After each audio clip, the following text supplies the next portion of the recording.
Nama Komisaris Jenderal Ahmad Doviri boleh jadi perhatian publik setelah ia ditunjuk langsung oleh Kapolri Listio Sigit Prabowo memimpin sidang kode etik terhadap Ferdy Sambo yang berlangsung pada akhir Agustus lalu. Dalam sidang Komisi Kode Etik Polri KKEP yang digelar di Gedung Transnational Crime Center, Divisi Propam Mabes Polri, Jakarta tersebut, pimpinan sidang KKEP Ahmad Doviri dengan tegas memutuskan bahwa Ferdy Sambo disanksi berupa pemberhentian tidak dengan hormat alias dipecat, serta juga mendapatkan sanksi etik sebagai perbuatan tercela. Selain itu, Ahmad Doviri juga menjatuhkan sanksi administratif berupa penempatan khusus selama 40 hari atas kasus kematian Brigadir J. Berkat gebrakan tersebut, Ahmad Doviri pun makin diharapkan dan diprediksi bakal menjadi kandidat Kapolri baru yang akan menggantikan Jenderal Listio Sigit Prabowo. Kira-kira seberapa besar peluang mantan Kapolda Jawa Barat tersebut menduduki tampuk tertinggi Polri?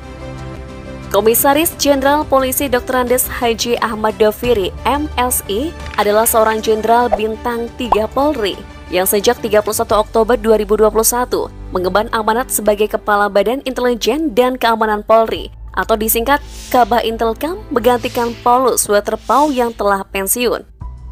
Ahmad Doviri lahir di Indramayu, Jawa Barat pada 55 tahun silam atau tepatnya 4 Juni 1967.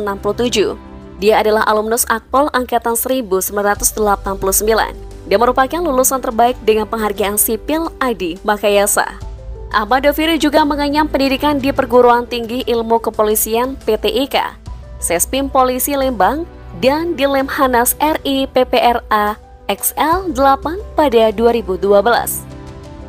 Dalam kehidupan pribadinya, Ahmad Doviri diketahui sebagai figur kepala keluarga yang dekat dan mencintai keluarganya. Ia menikah dengan seorang wanita bernama Diana Wahyuni atau yang lebih familiar disapa dengan Diana Doviri. Dari pernikahan tersebut, mantan Kapolda Banten itu memiliki 3 orang anak, 2 putra dan 1 putri. Bermodal sebagai lulusan terbaik penghargaan sipil Adi Makayasa, Ahmad Doviri langsung ditunjuk berdinas di Polda Metro Jaya di awal karirnya. Tepatnya sebagai Kanit Resintel Polsek Tangerang pada tahun 1990. Selanjutnya, dia pernah menjabat sebagai Kapolres Bandung dan Kapolrestabes Yogyakarta. Posisinya itu membuatnya naik ke jenjang yang lebih tinggi dan sering dipercaya menjadi Kepala Kepolisian Daerah. Mulanya, dia memimpin Polda Banten pada tahun 2016, menggantikan Boy Rafli Amar. Setelah jabatan Doviri berakhir, posisi Kapolda Banten diisi oleh Listio Sigit Prabowo. Dari Kapolda Banten, Doviri pun dipromosikan menjadi Karosun Luhukam Divkum Polri.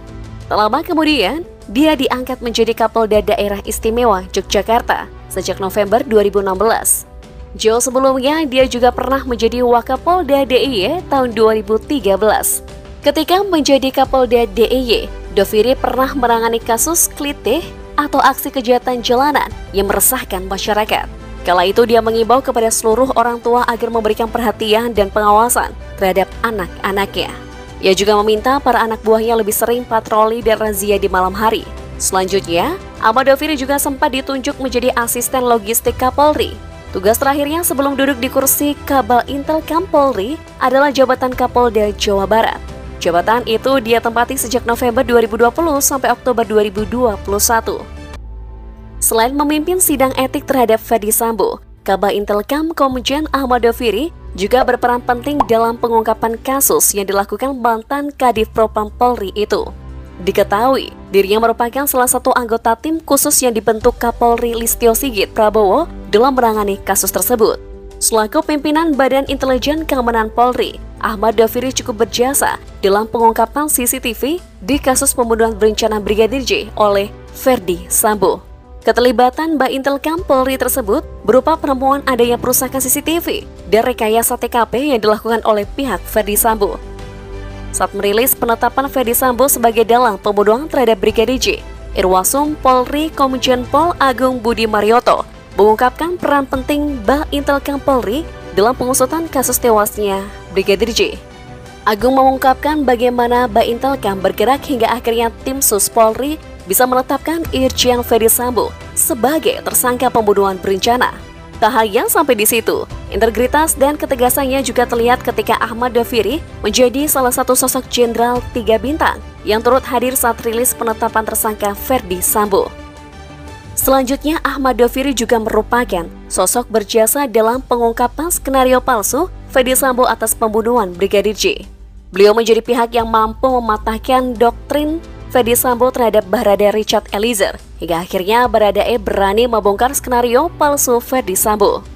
Menurut keterangan pihak LPSK yang diwakili Edwin Partogi Pasaribu, ia mengungkapkan fakta terkait sosok yang mempengaruhi perubahan keterangan dari Baradae.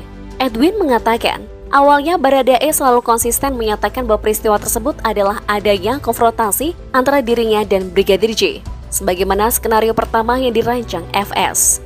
Namun di hadapan Ahmad Doviri, Baradae akhirnya berkata jujur jika dalam kasus tersebut tidak ada konfrontasi, melainkan pada Brigadir J.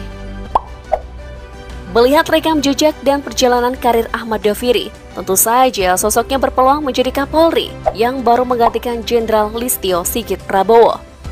Di tengah skandal yang dilakukan dan diduga dilakukan oleh sejumlah petinggi Polri, track record mantan asisten logistik Polri itu juga dikenal bersih. Jiwa kepemimpinan pria asal Indramayu itu pun sudah terbukti dengan sejumlah pengalaman menjadi perwira nomor 1 di sejumlah daerah, mulai dari Provinsi Banten, Yogyakarta, hingga Jawa Barat. Ia juga beberapa kali ditugaskan di Mabes Polri. Ahmad Doviri juga punya nilai plus sebagai peraih lulusan terbaik Akpol tahun 1989.